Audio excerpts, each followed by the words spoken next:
في الدارين آمين. آمين.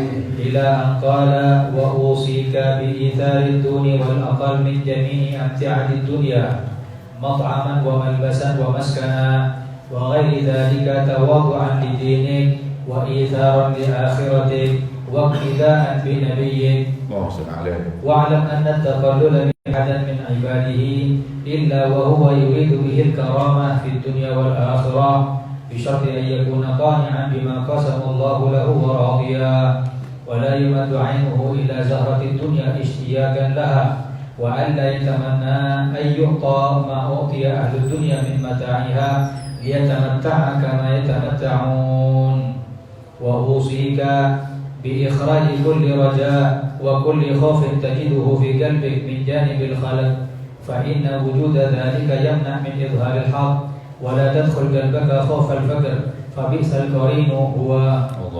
واحذر الاهتمام بأمر الرزق فليس له مستند إلا الشك في المقدور إلا الشك في المقدور إلا إليه بسعي وبدون سعي حسب ما جرى به القلم في أم الكتاب.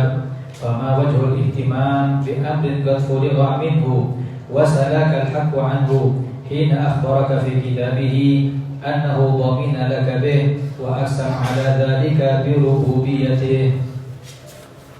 فاصرف همك إلى القيام بما فرض عليك من حقه فإنما ابتلي أهل الزمان ببلية الاهتمام بالرزق عقوبة لهم على تطيع الأوامر وارتكاب المحارم. بسم الله الرحمن الرحيم. الحمد لله رب العالمين والصلاة والسلام على أشرف الأنبياء والمرسلين سيدنا محمد وعلى آله وصحبه أجمعين. أما بعد. Dari kitab Al-Wasaya An-Nafi'ah dari Imam Abdullah bin Alawi Al-Haddad radhiyallahu ta'ala anhu wa nafa'ana Allahu bi'ulumihi fid dharain amin. Beliau berwasiat kepada kita wa usika bi itharid dun wal aqal min jami' amti'atid dunya. Aku wasiatkan kepada kalian ithar kepada orang yang lebih lemah dari kita dalam hidup ataupun tempat tinggal. Wa ghairu dzalik tawadhu'an li dinik ataupun yang lainnya sebagai bentuk tawadhu'nya engkau kepada agamamu. Wa itharan li akhiratik dan ini untuk nanti buahnya yang kau dapat di akhirat, kau dahulukan akhirat. Dan ini pula kau mengikuti baginda Muhammad sallallahu alaihi wa ala alihi wasallam. Kita diajarkan oleh beliau untuk ithar. Ithar itu jangan egois. Kita berbagi kepada orang yang lebih lemah dari kita ekonominya, lemah daripada kita kedudukannya. Orang yang ithar itu dipuji oleh Allah, wa yu'thiruna ala anfusihim walau kana bihim khasasah. Mereka dipuji oleh Allah padahal dia ini butuh, dia perlu, tapi dia mendahulukan saudaranya yang lain demi untuk akhiratnya. Seperti itulah dahulu orang-orang saleh. Dalam kitab Al-Mustatraf itu disebutkan pahalanya orang yang melakukan ithar itu sangat besar, hadirin. Hingga diriwayatkan di Bani Israel ada seorang abid, ahli ibadah. Hingga akhirnya dia ibadah itu kalau tidak salah di gua. Ibadah 30 tahun lamanya. 30 tahun ibadah. Setelah 30 tahun lamanya keluar dari peribadatan, dari khalwahnya, dia bertemu dengan perempuan. Kemudian na'udzubillah terjerumus dalam perzinahan 3 hari 3 malam. Setelah kejadian itu dia menyesal, kemudian dia turun dan dia masuk ke Sauma'ah. Sauma'ah ini ma'bad, tempat ibadahnya nabi-nabi terdahulu. Di Sauma'ah tersebut tinggal 9 orang buta. Yang orang buta itu hidup makannya itu dari orang, dari bantuan orang, karena mereka jadi mereka ini hidupnya di Sauma'ah cuma ibadah. Ada orang ahlul khair, orang yang dermawan, itu tiap malam ngasih makan. Pas 9 roti. Pas 9 roti tiap malam, tiap makan siang, tiap makan pagi. Nah, suatu saat dia masuk ke soma, dia basir, dia bisa melihat yang lain buta. Setiap dikasih oleh orang-orang ahlul khair atau orang yang dermawan tersebut, dia ambil rotinya, hingga akhirnya satu di antara mereka gak dapat. Milik dia berikan kepada orang lain. Terus seperti itu, dan ini di musim dingin. Hingga akhirnya batal tawiyan, dia tidur dalam keadaan kelaparan hingga akhirnya meninggal dunia. Ketika meninggal dunia, mulai malaikat al-azab wa malaikatur rahmah ikhtalaf. Malaikat yang rahmat membawa ke surga, malaikat azab membawa dia ke neraka. Akhirnya tanya kepada Allah, ya Rabb, ini gimana ini? Ini orang berzina 3 hari 3 malam. Ya Rabb, ini orang ibadah 30 tahun. Kemudian kata Allah, ya udahlah malaikat, timbang aja ibadahnya 30 tahun dengan zinanya 3 hari. Akhirnya ditimbang.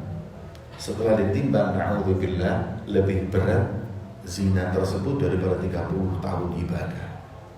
Kata malaikatul azab, ana ahaqqu bihi. Kalau gitu aku yang lebih berhak. Aku geret dia ke neraka. Kata Allah, nanti dulu malaikat. Apalagi ya Rabb? Timbang lagi 3 hari berzina itu dengan roti yang dia berikan kepada orang buta. Isarnya dia mendahulukan orang lain daripada dirinya, itu ditimbang. Roti ini ditimbang. Kalau masih berat zina, ya udah masukkan ke neraka. Ditimbang.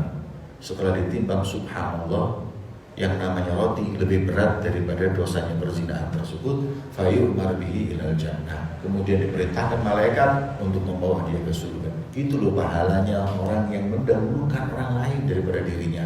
Wa hakadha sya'nus sahabah. Itulah para sahabat Nabi Muhammad SAW. Mereka seperti itu dulu, tapi dahulukan orang lain. Mereka dalam peperangan kehausan, air dia bawa, mau minum diberikan yang lain. Yang lain mau minum, ini lebih berhak, dia berikan yang lain. Itsar, dirukan yang lain, dirukan yang muter sampai meninggal. Nah ini yang harus ditanamkan. Beliau ingatkan kepada kita, orang-orang yang lebih lemah ekonomi, kedudukan dan lain-lain ini kita jangan tindas, tapi kita itsar.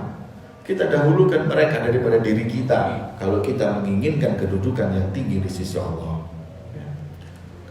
Kan Sayyidi Habib Umar pernah bercerita di zaman beliau di pesantren, di pondok pesantren dulu, belajar tentang bagaimana itsar, mendahulukan temannya daripada dirinya. Hingga suatu saat makanan itu datang, tapi sayangnya nasi ini, satu piring itu, satu tempe piring itu, besar itu, lauknya cuma satu. Nah ini kalau kita makan yang lain gak dapat. Akhirnya kalau makan kebanyakan dilihat temennya juga gak enak. Akhirnya ada sesuatu di hatinya, ini kok tamak, ini kok serakah. Akhirnya ya udah gini, kita makan bareng, kita matiin lampunya.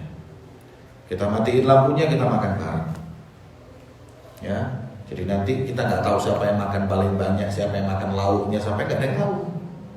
Ya, ayo Bismillah, dimatiin lampu, makan.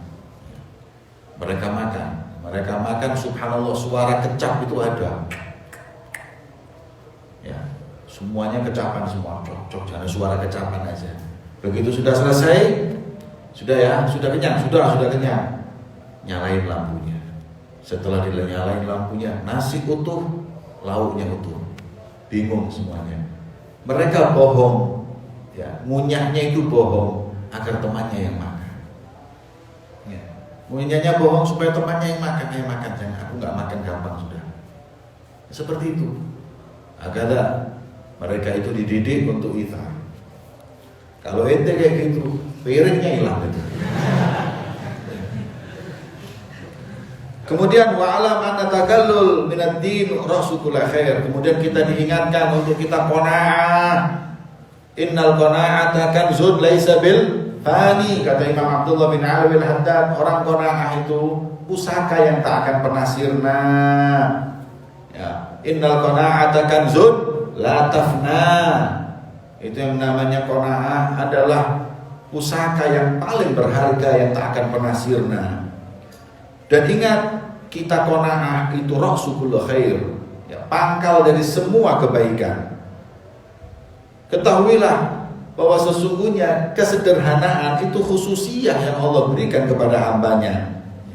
Allah ingin untuknya karamah, Allah ingin kemuliaan di dunia. Karena yang namanya kemuliaan bukan dengan banyaknya harta, salah. Di tingginya kedudukan, salah. Ya. Kesederhanaan itu adalah kekayaan yang paling mahal. Tapi dengan syarat, qanaah boleh tapi dengan syarat ridho dengan ketentuan Allah. Jangan kita itu pilih miskin tapi terus resah, mengeluh, nggak boleh. Kalau kamu mengeluh, mending jangan miskin, kaya aja. Ya. Apalagi sudah miskin, ya, nggak bisa kaya, ngeluh lagi, na'udzubillah. Ya. Kemudian kalau kita itu pilih yang namanya kesederhanaan, jangan kita menganggap hebat, memandang hiasan dunia dan menginginkan untuk mendapatkannya atau menginginkan untuk diberikannya. Salah. Bukan seperti itu. Makanya Imam Ghazali, beliau dalam kitab Minhajul Abidin mengatakan, mana yang lebih afdal? Orang dapat kenikmatan syukur atau orang dapat musibah atau bala sabar? Orang syukur sama orang sabar itu mana yang lebih afdal? Kata beliau sama. Kif sama? Sama. Orang yang kalau diberi kenikmatan terus syukur, itu kalau dapat musibah dia sabar. Orang yang dapat musibah sabar kalau dapat kenikmatan syukur. Yang beda itu orang dapat kenikmatan gak syukur, dapat musibah dia gak sabar. Alhamdulillah. Ya. Orang miskin sabar sama orang kaya syukur, mana yang lebih afdal? Sama. Orang miskin sabar itu kalau dikasih kekayaan, insya Allah syukur dia. Orang kaya yang syukur itu kalau dikasih kemiskinan akan sabar dia.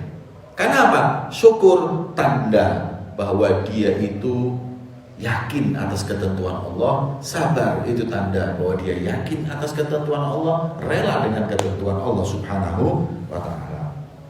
Wa usika, aku nasihatkan kepada kalian juga, kata Imam Haddad, keluarkan dari hatimu berharap atau takut kepada makhluk. Jangan pernah berharap dengan makhluk, jangan pernah takut dengan makhluk. Kenapa? Fa inna wujud dzalik, karena rasa harapan itu kepada makhluk, rasa takut kepada makhluk itu mencegah untuk engkau sampai kepada Allah, ya. Mencegah untuk nampak atasnyamu Allah subhanahu wa ta'ala. Makanya jangan pernah kau masukkan ke dalam hatimu itu takut miskin, ya. Fabi'sal qarin huwa, seburuk-buruknya hati manusia kalau sudah ada dalam hatinya khauful faqr. Hingga dalam satu kitab itu disebutkan hikmah, dikatakan bahwa la yafrahu syaitan min mithli thalathin. Syaitan itu nggak pernah bahagia seperti kalau lihat kita umatnya Nabi ini melakukan 3 hal. Yang pertama diantaranya khauful faqr.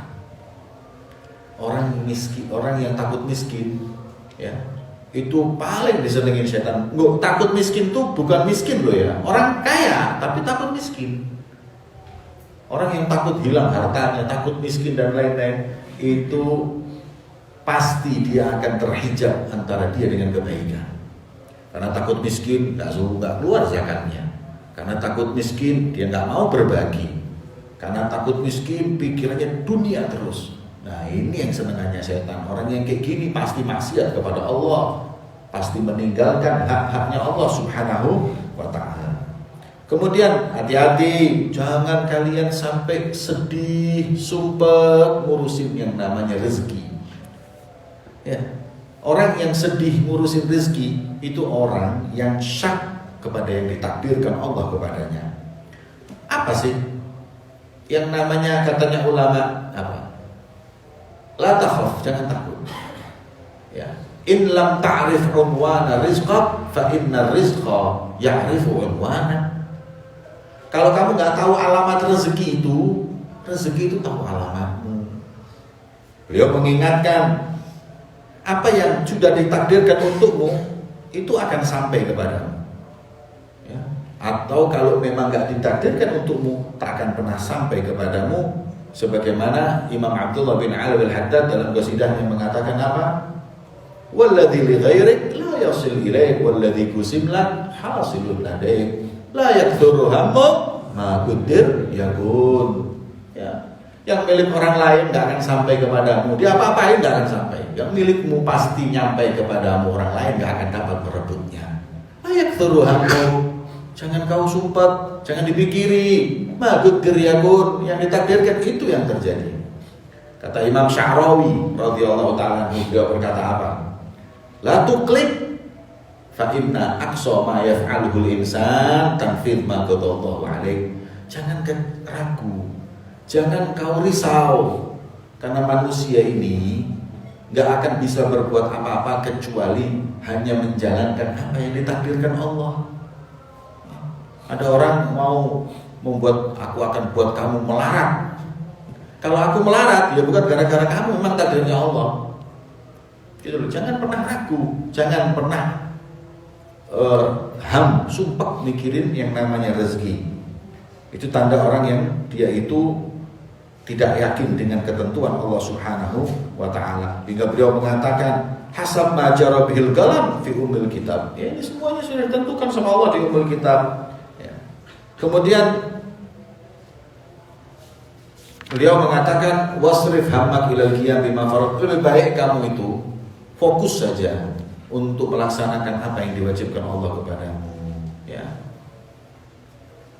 Fa inna ma ubtuliya ahlu zaman bi baliyah al-ihtimam rizqi. Di zaman ini kita mendapatkan musibah besar. Apa musibah besar? Corona? Enggak, bukan corona. Apalagi enggak ada musibah besar itu kita sibuk mikirin yang namanya dunia. Dunia buat kita satu-satunya. Padahal akhirat adalah khairun wa abqa, lebih baik buat kehidupan kita dan lebih kekal selama-lamanya.